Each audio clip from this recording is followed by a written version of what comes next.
true story. I had a coaching client completely eliminate a bad habit that they had after working with this process. It's a neuro-linguistic programming exercise called the Visual Swish. And the basics of it are, you use your mind's eye to swish rapidly from an image that you associate with your bad habit to an image that you have in your mind of yourself without that bad habit. So because we need these two images, there's some prep work that you have to do before we actually get into the process itself.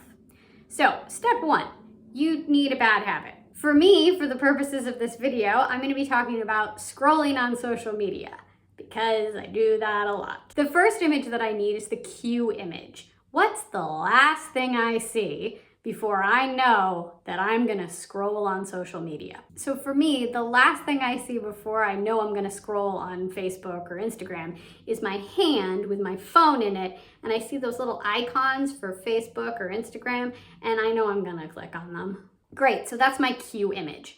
Now I need a self-image, an image that I can hold in my mind that represents me without this habit.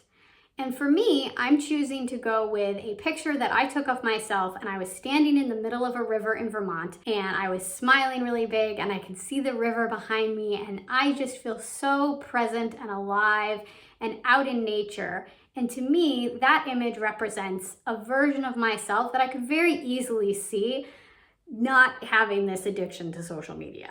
Okay, so we've done our prep work. I have my cue image, I have my self image. Now I get set up to do the actual swish process. And I do this by first putting the cue image front and center, really big, really bright, really like just in my face, in my mind's eye. And then I have my self image kind of down off in a corner maybe, or maybe it's not even there at all, but like I'm keeping it close by. I know that I'm gonna go to it quickly. And then when I say, or usually when a practitioner says swish, you very rapidly eliminate the cue image. And you can do this in many different ways.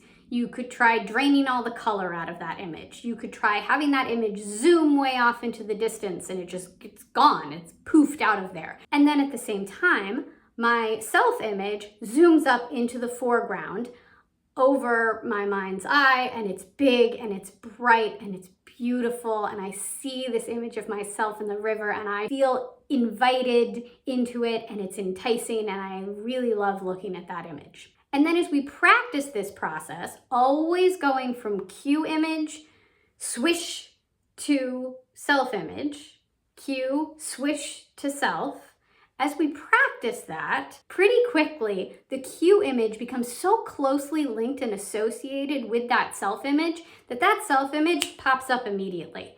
We almost can't hold on to the cue image anymore. And that's a really good sign that this link has been created in your mind, so that anytime you start to see that cue image, immediately the self-image comes in and takes its place. Because the self-image is the version of you that doesn't have this habit. And so that's where you want to be focusing your mind. It reminds you, oh, that's right. I don't want to be doing this. I don't want to be scrolling on social media. I want to be present and I want to be living my life. I'm going to put this down.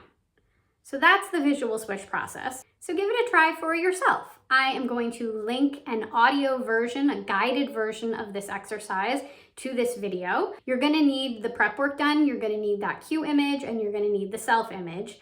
And then after that, once you have those two things, I will guide you through the process of keeping the cue image really big and the self image really small, and then swish, and then we reset, on and on and on and on and on for a couple of rounds, so that we very quickly and effectively link these two images, so that then the next time I'm in that situation and I see my phone in my hand and I'm about to tap on that button, oh, wait a second. There's that image of me in the river. I don't want to do that. I'm not going to do that. So it really helps to eliminate bad habits. It's a step in the right direction of eliminating bad habits. It might not completely eliminate a bad habit. There are a lot of things that go into habits and why it is that we choose to do certain things at certain times and how they become unconscious or how they become bad habits in the first place. But this is a step in the right direction to help you with that habit. Give it a try for yourself. Again, the audio is going to be linked to this video and I will happily guide you through it. Thank you so much for joining me today. If you found that video helpful, please give it a thumbs up. That really helps out my YouTube channel. And also please subscribe to my YouTube channel so that you can see more fun videos like this one. Bye!